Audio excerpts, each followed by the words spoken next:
भीष्म गीता में अर्जुन को भगवान भीष्म पितामह बाणों के सैया पर पड़े रहकर कहते हैं, अरे अर्जुन, 4 तरह का भोजन बेकार होता है। पहला, जिस भोजन की थाली को ठोकर लग गई वो नाली में पड़े हुए कीचड़ के बराबर होता है। दूसरे नंबर का भोजन, जिस भोजन की थाली को कोई लांग कर चले गया वो भोजन भ्रष्टा के बराबर होता है, गंदगी के बराबर। तीसरे नंबर का भोजन, जिस भोजन की थाली में बाल पड़ा हो, केश पड़ा हो, वो दरिद्रता देने वाला होता है।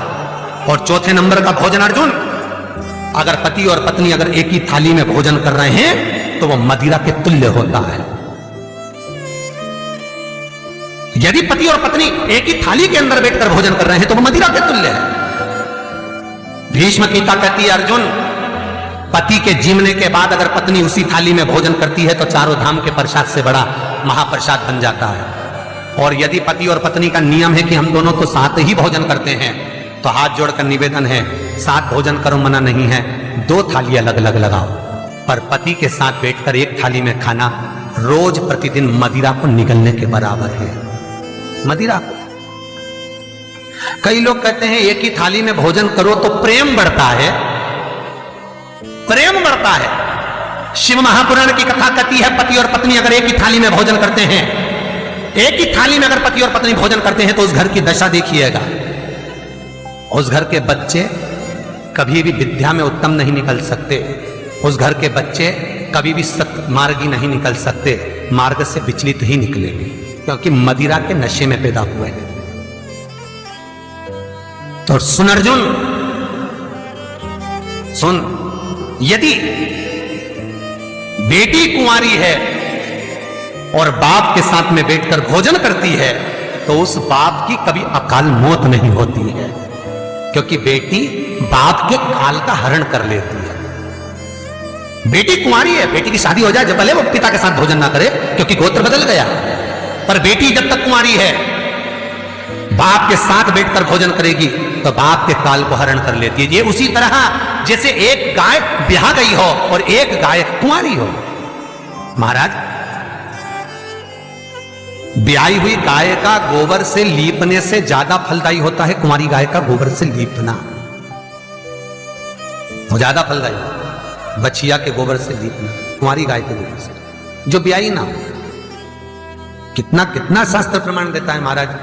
कई लोग दुखी भी हो रहे होंगे आज हमारी कथा सुनकर कि भगवान गुरुजी आपने कह दिया कि एक थाली में भोजन मत करो और हम तो इतने साल से करते हुए आ रहे हैं और अलग अलग करेंगे और ऐसा और वैसा। कई लोग तो चैनल ही बंद। शिव महापुराण की कथा कहती है, यदि आप भगवान विष्णु के मंदिर गए हो, सत्यनारायण भगवान के मंदिर गए हो, राम मंदिर गए हो, कृष्ण मंदिर गए हो, दत्त मंदिर गए हो, किसी भी देवता के मंदिर में जाते हो, वहां का प्रसाद आप 15 दिन 20 दिन तक रख सकते हो, पर शंकर का प्रसाद रात भर नहीं रखाता। क्यों? क्योंकि शंकर का प्रसाद एक दोपहर संध्या तक आपका है, रात्रि को 9:15 तक शंकर का प्रसाद आपका है साहब। शंकर भगवान ने जब 12 की रचना करी थी, घड़ी की रचना भगवान शंकर ने करी, तिथि और समय की रचना भगवान शंकर ने करी। एक एक घड़ी, एक एक पल, एक एक तिथि, एक एक नक्षत्र, समय, पल, सबकी रचना शंकर करे। हमारे हर एक वीडियो से सबकी रचना। इसीलिए तो शास्त्र कहता है ना, लिंग पुराण वर्णन करती है, नर्मदा पुराण कहती है, शिव महापुराण की कथा कहती है, जब व्यक्ति को कोई भारी रोग हो जाता है, कोई कैंसर जैसी बीमारी हो गई, कोई किडनी ही खराब हो गई, कोई लीवर ही बेकार हो गया, कोई बड़ी बीमारी हो गई, तो आप किसी ब्राह्मण से पूछेंगे कि पंडित जी हमको शंकर भगवान का अभिषेक करवाना है, कौन सा टाइम करवाना चाहिए? तो उसका भी समय शिव महापुराण निश्चित करती है, उसका भी समय हमारे लिंग पुराण निश्चित करती है, उसका भी समय नर्मदा पुराण निश्चित करती है। तो कौमार खंड के अंदर शिव महापुराण के वर्णन करा गया कि 9:15 रात्रि को कोई बीमार व्यक्ति का यदि उसके हाथ से अभिषेक प्रारंभ कराया जाए या उसके ही कुल का, उसके ही गोत्र का व्यक्ति शंकर का अभिषेक करता है और शंकर के नाम का स्मरण करता है, तो वो अभिषेक तो करे, साथ में जो मनोरथी है, यजमान है, वो महामृत्युंजय मंत्र का जाप करे, तो कहते हैं रोग समाप्ति की ओर आना प्रारंभ हो जाता है। रोग समाप्ति की ओर आना, रोग समाप्ति की ओर पहुंचना। भगवान शंकर कि पावन कथा कहती है एक कलश के अंदर महाराज दूध ले लीजिए, उसमें काली तिल्ली डाल लीजिए, थोड़ा सा आंवला, सूखा आंवला बाजार में मिलता है, उसको डाल दीजिए। बाजार में अगर गीला बीला मिल जाए, बीला का फल, बेलपत्री में जो फल लगते हैं बीला का गुर्दा, बीले के अंदर का भाग, अगर बीला नहीं मिले तो बाजार में सूखा बीला मिलता है, उसको पानी में गला कर उसको पीस लो, पीस कर उसका उपटन बना लो, पीस के उसको एक कटोरी में ले लो।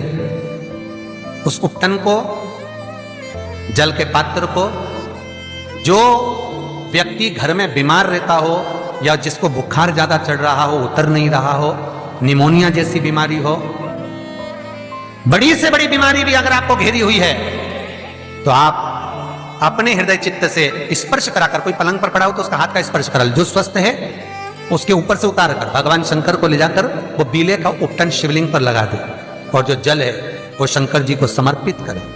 कौन सा मंत्र बोलना है? उस मंत्र का स्मरण आप सब प्रेम से करें।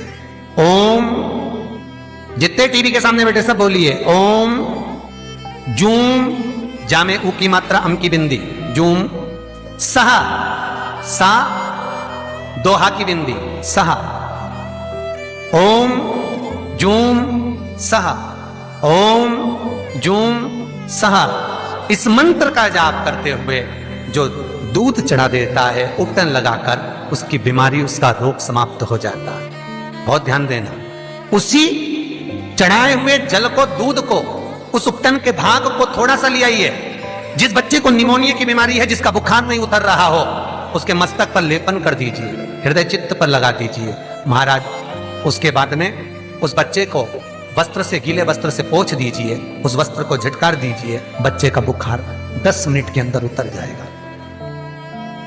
ये कभी भी कर सकते हो, ऐसा कोई दिन निश्चित नहीं है, कोई तिथि निश्चित नहीं है। जब बुखार आए, जब स्वास्थ्य ज्यादा गड़बड़ हो जाए, तब करिए। मंत्र का जाप करते हुए ओम हूम ओम जूम सहा, इस मंत्र का बस स्मरण करना है। ओम जूम सहा मंत्र का स्मरण करिए और शिव की आराधना करिए। ये वो औषधि है जो सती माता ने भगवान शंकर से विवाह के प्रथम में प्राप्त करी है। यदि कहीं से 5 मुखी रुद्राक्ष मिल जाए और 5 मुखी रुद्राक्ष को तांबे के कलश में जल भरकर उसमें डाल दो, किसी चम्मच से उस रुद्राक्ष को निकाल लो आधे घंटे डालने के बाद, महाराज शमी का एक पत्ता, शमी पत्र,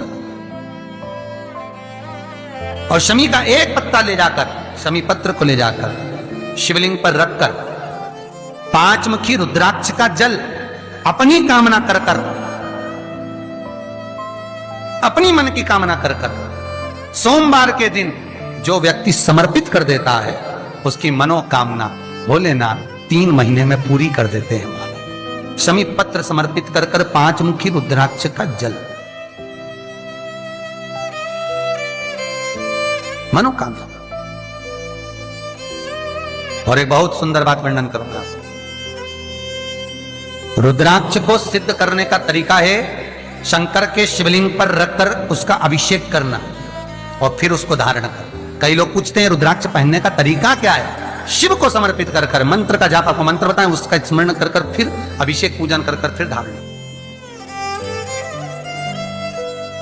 एक छेदित रुद्राक्ष होता है जिसमें छेद होता है या छेद करा जाता है, एक बिना छेद का रुद्राक्ष होता है जिसमें छेद नहीं होता। जिस रुद्राक्ष में छेद नहीं होता वो कार्य में सिद्धि अधिक देता है।